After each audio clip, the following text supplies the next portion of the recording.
Hello everyone, welcome back to my another video. So in this video we will learn what is diphthong.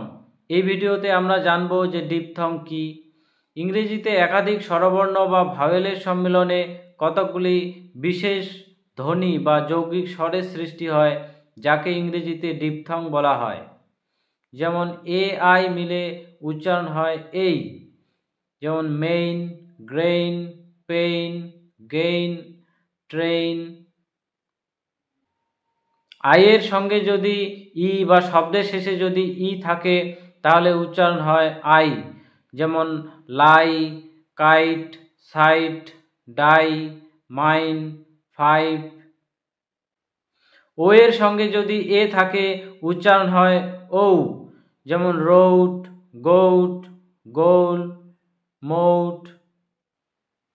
ও এর সঙ্গে Y থাকলে উচ্চারণ হয় অয়, যেমন বয়, কয়, টয়, প্লয়।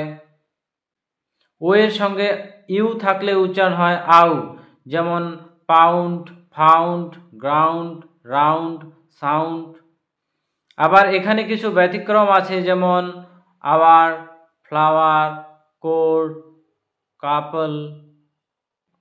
ও এর সঙ্গে ডাব্লু থাকলে উচ্চারণ হয় আউ, যেমন নাও, কাউ, প্লাউ, হাউ। আবার এখানেও কিছু ব্যতিক্রম আছে, যেমন ব্লো, ফ্লো, ক্লো। So thank you so much for watching. See you in my next video. Till then, take care. Tata.